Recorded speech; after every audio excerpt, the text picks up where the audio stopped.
আজকের রেসিপি এঁচড়। এঁচড় বনে রেডি। এঁচড় খাসির মাংসের মতো খেতে হয়েছে। নমস্কার, আমি ভারতী। আজকে আরেকটা নতুন রেসিপি নিয়ে এসেছি, এঁচড়। এই যে এঁচড় বানার জন্য ছোট ছোট দুটো এঁচড় নিয়েছি। এটাকে কাটে নিব।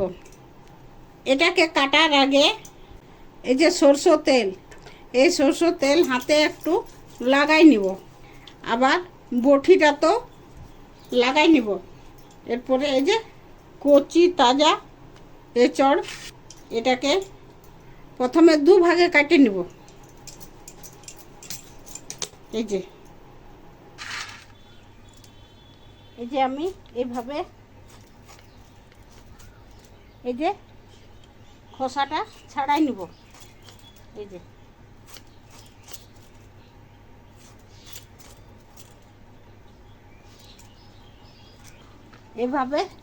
এভাবে ছুলে নিয়ে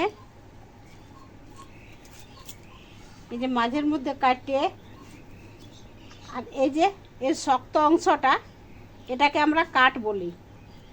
এটাকে এইভাবে বাদ দিয়ে দেবো। এই যে বাদ দিয়ে, আর ছোট ছোট এই যে মিডিয়াম সাইজের ছোট ছোট পিস পিস করে নিব।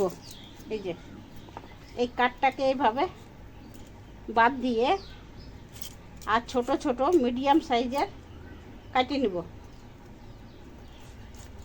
আপনারা নিজের পছন্দের মতো সাইজে কাটিয়ে নেবে। এইভাবে বাকি সবগুলা কাটিয়ে নিব। কাটিয়ে আর ধুয়ে নিয়ে একটা কড়াইয়ে এঁচড়, জল, নুন, হলুদ দিয়ে এঁচড়কে ঢাকুন দিয়ে সিদ্ধ করে নিব। এরপর ঢাকুনটা খুলে নিয়ে এই যে সিদ্ধ হয়ে গেছে। এরপরে আঁচটা বন্ধ করে দিয়ে, আর এই যে জল থেকে তুলে নিব। এই যে, আর এই যে এই জলটা বাদ দিব। এরপর এই সিদ্ধ করাটার মধ্যে এই যে সিদ্ধ হয়ে গেছে। এরপরে এর মধ্যে বড় সাইজের পেঁয়াজ, এই যে ছোট এলাচি ছেঁচে নিয়ে দিয়ে, এর মধ্যে একটু জিরা গোলকি বাটা, ছোট চামচে হাফ চামচ, 1 চামচ আদা রসুন বাটা, আর দুটো তেজপাতা দিয়ে আর মাখিয়ে নেব।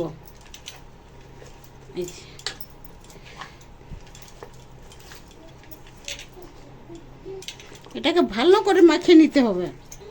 এই যে মাখিয়ে নিয়ে 15 থেকে 20 মিনিট ঢাকুন দিয়ে রেখে দেব। কড়াইয়ে তেল গরম করে জিরা, শুকনো লঙ্কা, গোটা গরম মশলা, তেজপাতা এগুলাকে একটু ভাজিয়ে নিয়ে পেঁয়াজ ভাজব।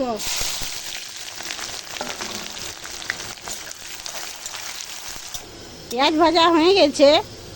এরপর আবার আদা রসুন বাটা, কাঁচা লঙ্কা বাটা, জিরা গোলকি বাটা, বাটা মশলার জলটা, হলুদ, কালারের জন্য কাশ্মীরি লঙ্কার গুঁড়ো দিয়ে, আর মশলাটাকে ভালো করে ভাজে নিয়ে, মশলা ভাজা হয়ে গেছে। এই যে মশলার থেকে তেল ছেড়ে দিয়েছে। এরপর এই যে মশলা মাখা এঁচড়টা দিয়ে আঁচটা কম করে সিদ্ধ করার সময় নুন দিয়েছি। এরপর পরিমাণ মতো নুন দিয়ে মশলার সঙ্গে এঁচড়কে ভাজিয়ে নেব।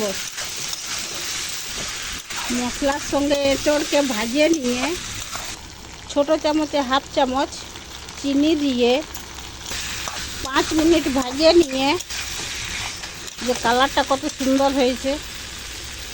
মেঘ করছি, সে জলদি জলদি রান্না করছি বাইরে। এঁচড় থেকে তেল ছেড়ে দিয়েছে, এঁচড় ভাজা হয়ে গেছে। এরপরে জল দিয়ে ঢাকুন দিয়ে মিডিয়াম আঁচে 15 থেকে 20 মিনিট সিদ্ধ করে নিব। 20 মিনিট পর ঢাকুনটা খুলে নিয়ে চালাবো। এরপর জলটা শুকাই নিব। এই যে জলটা শুকিয়ে গেছে, এরপরে একটু গরম মশলা দিয়ে মিক্স করে সব শেষে হাফ চামচ ঘি দিয়ে মিক্স করে এরপর আঁচটা বন্ধ করে দিয়ে ঢাকুন দিয়ে 5 মিনিট রেখে দেব।